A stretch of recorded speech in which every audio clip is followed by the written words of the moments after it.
ওদালগুৰিৰ হৰিশিঙাত সৰ্বভাৰতীয় বীৰ শ্বহীদ বালিৰাম বড়ো ফুটবল টুৰ্ণামেণ্ট হৰিশিঙা এপছু আৰু ক্ৰীড়া সন্থা টুৰ্ণামেণ্টৰ এইবাৰ গৌৰৱোজ্জ্বল ৰূপালী জয়ন্তী বৰ্ষ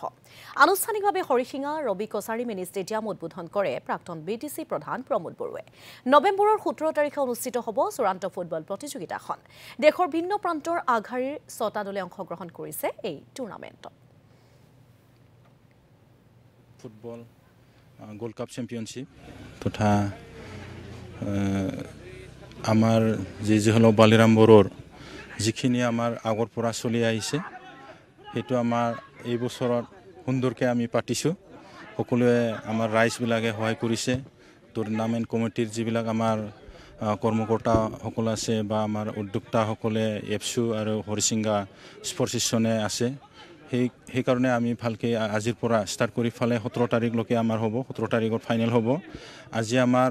ওপেনিঙত আমাৰ প্ৰাক্তন বিটিআৰৰ CM প্ৰমোদ বড়ো দেৱক আমি মাতিছিলোঁ তেখেতে ইয়াত আহি ফালে আমাৰ আজি উদ্বোধন কৰি দিলে তাৰপিছত আমাৰ অহাকালিৰ পৰা আমাৰ 17 তাৰিখত হে হ'ব আমাৰ যিখিনি আমাৰ সপোন যিহলো বালিৰামৰ যিখিনি আইডিঅলজি তেখেতৰ যি কাম কাজ কৰি গ'ল আগৰ পৰা আজিলৈকে ইয়াৰ যিখিনি আমাৰ ৰাইজবিলাকে তেখেতক লৈ ফালে সপোন আছিলে ঠিক তেখেতৰ যিখিনি ৰাইজবিলাকে দেখি পাইছে সেইকাৰণে তেখেতে সকলো দিগত মানে এক্টিভ আছিলে তেনে আমাৰ ৰাইজৰ লিডাৰ হৈ এপছুৰ লিডাৰ হৈছিলে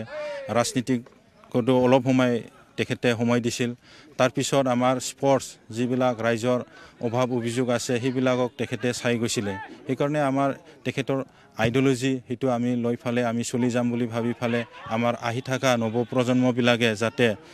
তেখেতৰ আইডিঅলজিটো লৈ ফালে আৰু তেখেত নিচিনা লিডাৰ আমাৰ এই এৰিয়াৰ বা অঞ্চলত আকৌ আমি পাম বুলি আশা কৰিছোঁ ফুটবল গোল্ড